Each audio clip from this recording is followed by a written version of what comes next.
Hello tout le monde, bienvenue à vous sur la chaîne YouTube L'Oeil du Celte, j'espère que vous allez bien. Aujourd'hui ça va être une vidéo qui va vous expliquer comment faire une demande de détention préalable pour des bêtes qui sont dues depuis le 8 octobre 2018 à obligation de déclaration avant la détention, c'est-à-dire vous êtes obligé de faire une demande au préalable de détention.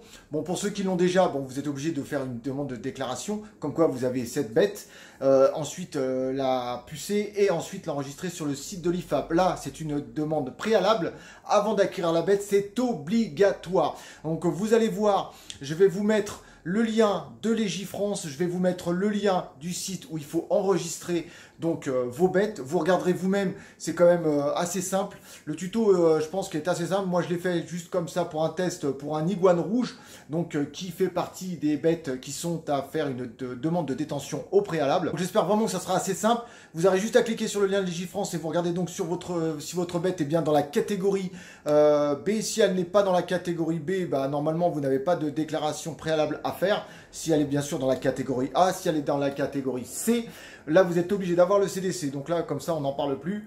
Vous serez obligé de toute façon de faire une déclaration de votre bête. Donc moi, je parle par exemple pour l'iguane rouge, pour le téju d'Argentine, pour le varan des savanes. Il y a plein d'autres espèces. Donc certaines ne sont pas du tout, comment dire, soumises à déclaration de détention. Mais faites attention, là on va parler d'un autre... comment dire, sujet, ça va être le quota. Par exemple, vous avez 3 boas, vous en voulez un 4e, vous êtes obligé d'être titulaire du certificat de capacité. Donc faites très attention à ce que vous maintenez aux quantités d'espèces que vous avez chez vous. Voilà, par contre, c'est à vous de faire attention et de vérifier à chaque instant lorsque vous avez envie d'acquérir une nouvelle bête ou faire de la repro. Faites attention à ça. Alors voilà, je vais vous expliquer en vidéo comment je fais pour un iguane rouge, pas à pas. Si vous avez la moindre question, n'hésitez pas à le mettre dans le commentaire. Mettez déjà un petit pouce bleu pour le soutien. Et si vous avez des questions à me poser, quoi que ce soit, bah, vous n'hésitez pas. Toujours dans les commentaires et j'y répondrai avec grand plaisir. Voilà, allez, je vous laisse regarder en vidéo et on se retrouve à la fin. À tout de suite.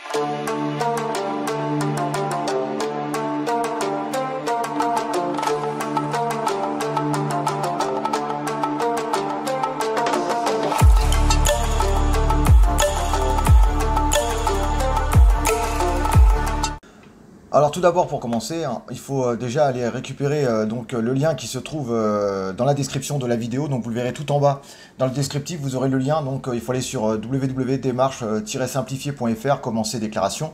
Donc la première chose à faire, vous créez un compte. Donc une fois que vous avez créé votre compte, c'est-à-dire que vous allez en créant un compte avec votre adresse email, on va vous envoyer un mail. Il va falloir valider votre mail et ensuite une fois que vous avez validé votre mail, vous allez pouvoir vous connecter. Donc ensuite ça sera beaucoup plus simple. Donc pour la connexion, hop, donc moi je me suis déjà connecté, donc commencer un nouveau dossier, parce que j'en ai déjà créé un, donc on va commencer un nouveau dossier. Donc ici on va demander mon prénom et ainsi de suite, donc ma civilité comme on dit. Hop, donc on met un prénom, donc on va mettre Pat, le nom on va mettre Celtic, on va rester dans le truc. La date de naissance 14 06 1971. Eh oui. Continuer. Et voilà. Donc on arrive sur cette déclaration donc, qui va être faite pour être envoyée directement en ligne pour déclarer des bêtes qui sont non soumises, pour celles-ci que je vais vous indiquer, non soumises à CDC, mais qui sont à autorisation de détention. C'est-à-dire que vous devez faire une autorisation préalable de détention. Donc pour toutes les espèces qui sont dans la colonne B de votre... Vous avez ABC, donc vous avez 3 colonnes hein, dans la classification, donc colonne B. Et vous allez voir donc vos bêtes qui seront indiquées dessus. Donc voilà cet arrêté, hein, donc, qui date du 8 octobre 2018, fixant les règles générales de détention d'animaux d'espèces non domestiques. Donc quand vous allez aller tout en bas, vous allez avoir hop, un tableau ici avec A, B et C. Et là, vous allez avoir votre espèce, à savoir si votre espèce est à déclarer. Donc, déclaration de détention, pas de formalité, donc vous allez avoir toutes les espèces qui sont dedans. Donc, c'est à vous de faire des recherches, hein, bien sûr. Ensuite, vous avez la colonne B, déclaration de détention. Et ensuite, certificat de capacité et autorisation d'ouverture. Donc, pour toutes les bêtes qui sont dites dangereuses ou au-delà d'une certaine taille, au-delà aussi d'une certaine quantité. C'est-à-dire que, par exemple, au-delà de 3 boas, vous devez avoir automatiquement un certificat de capacité. Voilà. Donc là, ce qu'on va faire, donc une fois que vous avez trouvé si votre espèce était dedans, donc il faudra faire une demande préalable de détention. C'est-à-dire que vous allez être obligé d'envoyer un document directement, donc qui soit relié à la préfecture ou soit à la DDSPP de votre région ou à la protection, enfin tout l'organisme qui s'occupe de ce genre de dossier. Ensuite, ils vous enverront un numéro d'enregistrement d'autorisation que vous devrez fournir à l'éleveur ou que ce soit amateur ou professionnel lorsqu'il va vous remettre la bête. Et il faut savoir que la plupart de ces bêtes devront être pucées, donc ça devra être automatiquement enregistré et ensuite inscrit sur le fichier de l'IFAP. Et je précise que c'est aussi payant. Donc voilà, une fois que vous avez fait cette formalité entre guillemets, donc vous avez bien trouvé votre bête si elle était soumise à déclaration de détention ou pas. Donc on va prendre l'exemple de l'iguane qui est soumis à déclaration. Voilà, donc on se retrouve sur la fiche qui est là. Donc information si vous êtes personne physique, nom et prénom celtique, date de naissance. Moi aussi j'ai enregistré, c'est bien. Adresse au lieu de détention, donc ça c'est la même chose. Donc ensuite, identification du demandeur si vous êtes la personne morale. Donc ça c'est pour tout ce qui est entreprise et autres. Donc moi je descends directement au formulaire qui est en dessous. Donc on est sur le 3.1. Si vous avez plusieurs bêtes à déclarer, vous continuez. Vous pouvez en faire 10 par formulaire. Donc 3.1, 3.2, 3.4. Donc ça va jusqu'à 3.10. Donc on va commencer par le 3.1. Donc nom scientifique, iguana. Le nom commun, iguane rouge. Nombre de spécimens, 1. Sexe, une femelle. Donc moi, comme j'avais déjà pré-rempli, donc je vous montre par rapport à ce que j'ai fait moi. Donc là, on va passer à l'étape suivante parce que je n'ai pas de deuxième espèce à déclarer. Donc on va descendre jusqu'à la fin du formulaire. Et là, c'est très très important de bien connaître, entre guillemets, l'espèce qu'on va vouloir maintenir. Aliment. Donc il va vous demander l'aliment de ce que mange votre bête. Donc, moi, comme c'est un iguane, vous voyez, c'est déjà pré-rempli. Donc, c'était pour vous éviter que ce soit très long et fastidieux. Donc, principalement herbivore. Elle sera nourrie de salade, mâche, feuilles de chêne, pissenlit, feuilles de chou, feuilles de moutarde.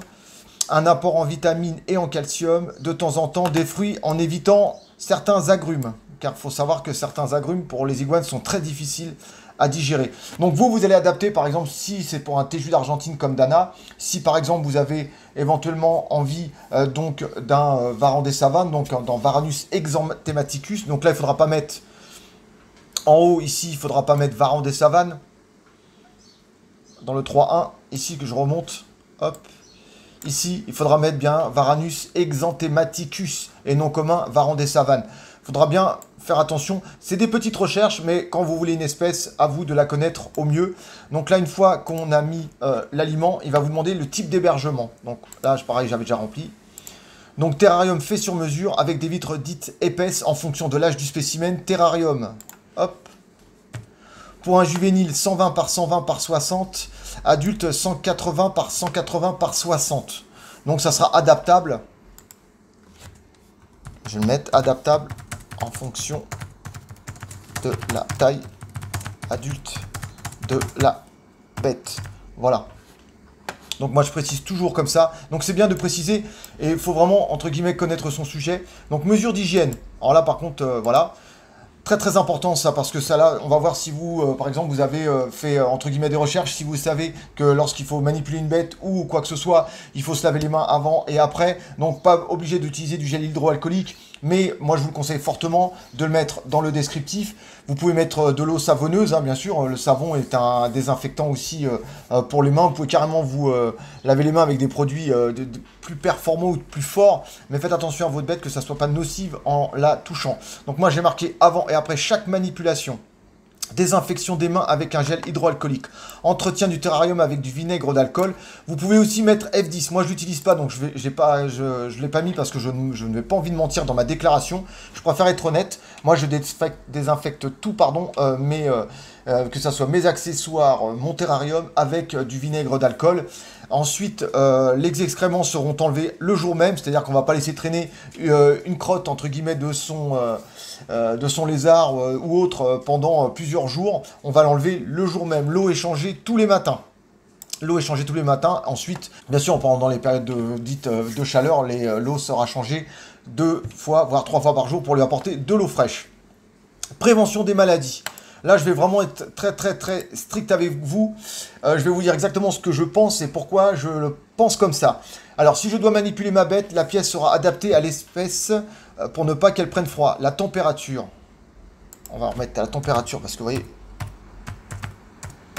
la température de la pièce sera adaptée à l'espèce pour ne pas qu'elle prenne froid. C'est-à-dire que, je vous le dis clairement, quand vous manipulez de vos bêtes, j'en vois beaucoup qui le font, veillez à ce que la température de la pièce soit adaptée à la bête pour qu'elle soit manipulée en dehors du terrarium. Quand c'est l'été, ça va. Mais quand vous manipulez une bête en dehors de votre terrarium l'hiver, il faut savoir qu'on a à peu près 19-20 degrés dans la pièce avec le chauffage. Il faut savoir que certaines bêtes se manipulent ou sont dans leur terrarium autour de 30 degrés. Donc vous faites 30 degrés 20, il peut y avoir un choc thermique, ce qui n'est pas du tout bon pour votre bête. Donc ça, je vous conseille fortement de le mettre. Ça prouve au moins que vous vous intéressez au bien-être de votre bête, ce qui est très important. Ensuite, les mesures drastiques d'hygiène au niveau des mains permettront à ce qu'il ne soit pas transmis de germes et vice-versa. C'est-à-dire que je ne transmets pas de germes à ma bête et ma bête ne me transmet pas de germes car je me lave les mains avant et après. Donc ça, c'est très important. Beaucoup d'observations. Si la moindre anomalie, c'est pour ça que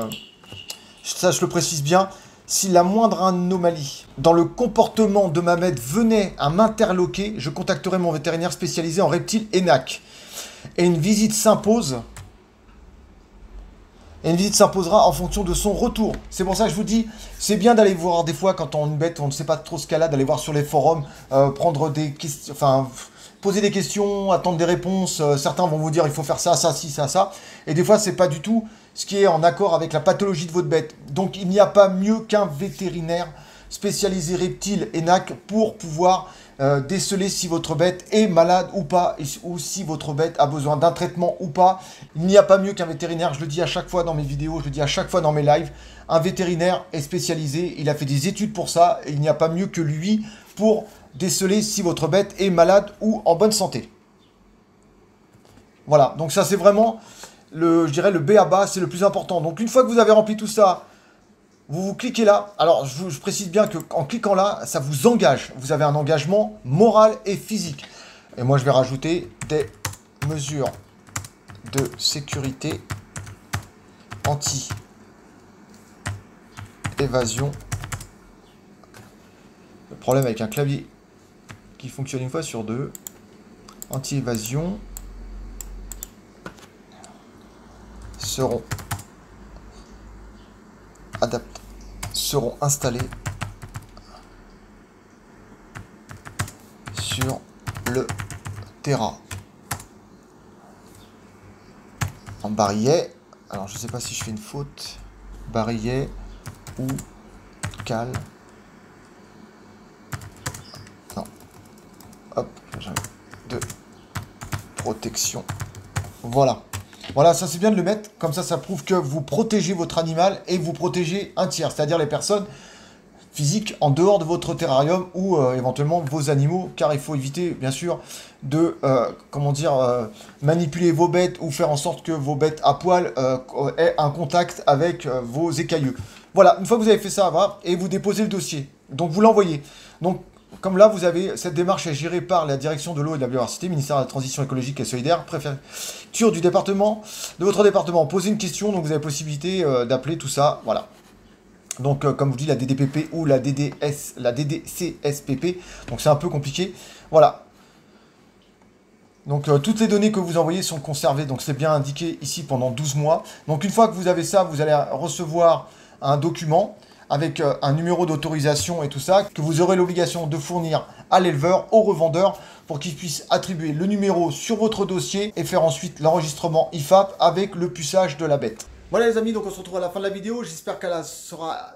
Voilà les amis, on arrive à la fin de la vidéo, j'espère qu'elle aura été suffisamment explicative pour pouvoir vous aider à faire cette démarche de détention préalable pour des bêtes qui sont bien, comme vous l'avez vu, catégorie B, donc je précise catégorie B, donc c'est obligatoire. Voilà, je ne connais pas le délai d'attribution pour l'autorisation donc à détention de l'espèce, donc ça vous le verrez vous-même par vous-même et en fonction des CSPP et des SPP, enfin bref, tout ce qui va en tourne avec des noms différents qui décernera votre numéro. Par contre, ça sera une obligation ensuite de fournir ce numéro au revendeur qui lui vous attribuera donc un formulaire avec en même temps l'enregistrement IFAP et la bête à pucer si elle est à pucer ou à identification photographique si elle doit être identifiée avec une photo.